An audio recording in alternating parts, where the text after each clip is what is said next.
Welcome to 2024. I think this year holds a lot of hope and possibility for all of us.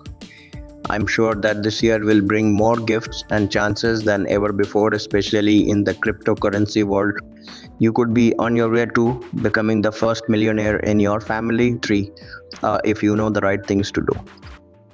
Furthermore, let us not forget the sweet win over the CC, which will add to your XRP success story and could help you get your dream house. In this video, I'll show you some important things you can do to make sure your portfolio is in the best possible shape as we move into 2024. The goal isn't just to get rich, it's also to make sure that your finances grow in a way that you can count on. It's important to be honest with yourself, especially when you're starting with less money. Making $100 into $1 million might seem like an impossible goal, but it's definitely doable if you take the right steps. Hello, Money Side family.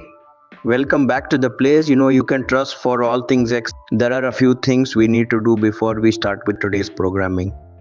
Please do me a huge favor and hit the like button, subscribe, and notifications to join our lively group.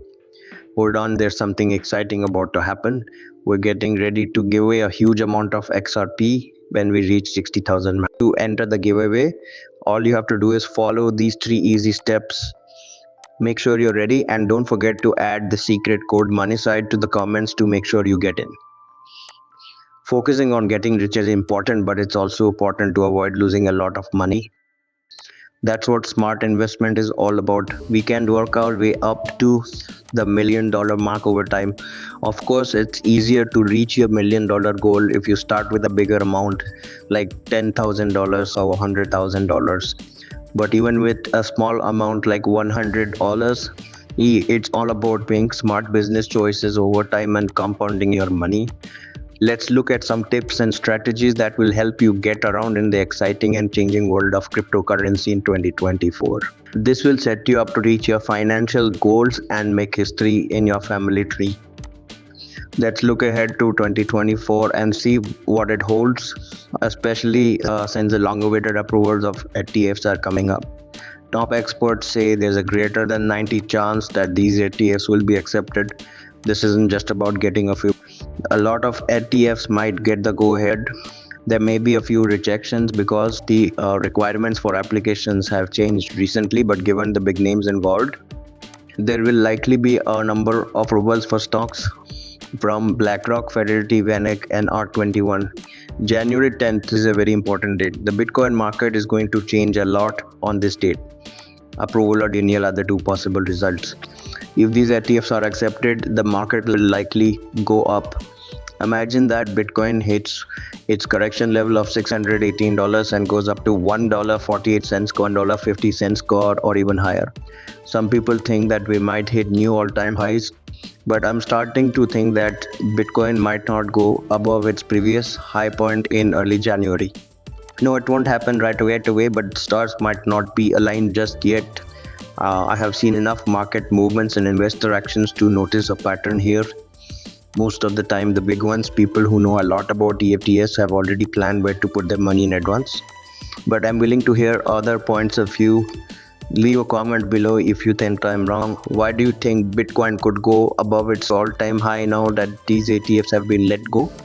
I'm always interested in hearing different forecasts and points of view. Especially in a market that changes so quickly like Bitcoin. As we move deeper into the first few days of 2024, it's important to know how things are going right now, especially when it comes to Bitcoin and the expected ETF approvals. People often think that the big weeks are just now starting to show up in the market, but the truth is that they've been here for a while. Since September and October, when they bought Bitcoin for around $1.16, they have been slowly building up a large amount of it. It's not like they're new to the market.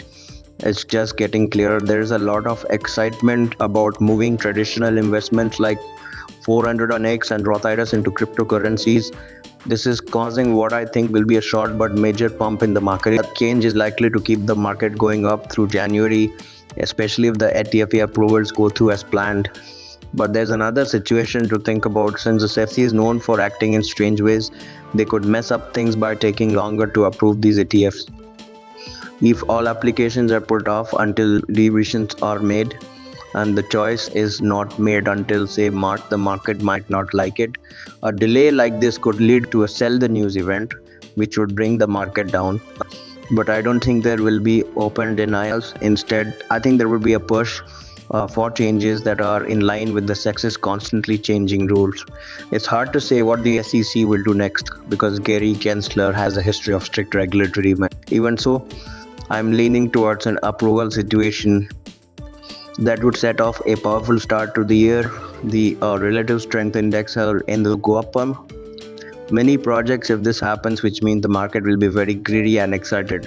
I'll be looking at charts over the next few days to back up my thoughts and predictions. This will give you a better idea of what to expect in the crypto market in 24. To get a full picture of the cryptocurrency world, we need to use logic, technical analysis, and basic analysis together when we look at market trends.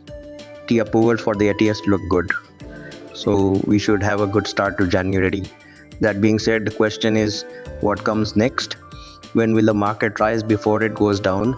And what will happen next as we move to 2024? Historically, there has been a trend of sell-offs in the time before Bitcoin's halving events. The reasons for these sell-offs have been different each time because the economies have been different. Things like interest rates, job rates, the state of the real estate market, and inflation rates, they all have big effects on how people act in the market. When you think about it, each bull run has been caused by a different set of economic factors.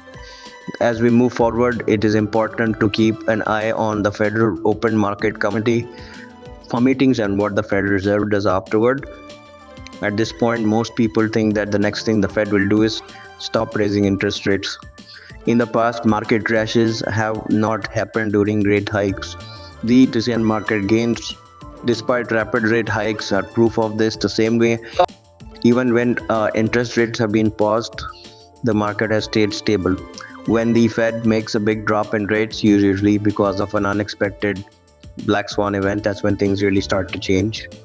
In the past, it has been these rate cuts, not the hikes or breaks, that cause big market drops. Interest rates are changed when there are real changes in the business. These changes are often caused by unplanned events, which are sometimes called black swan events. These could be anything from natural tragedies to wars, economic crisis, or other big problems. In my gut, I think that 2024 might be the year of such an event, something big that could change the way our economy grows. As the saying goes, being ready is the best way to avoid trouble. You should not wait for a problem to happen before making plans.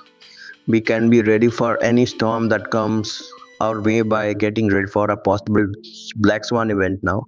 One important part of this planning is to make sure you don't take on too much debt in the markets. Do not give in to FOMO, fear of missing out, also known as mass psychology, and especially the fact that the crypto world is full of tribalism. Tribalism drives crypto as it does many other parts of human life.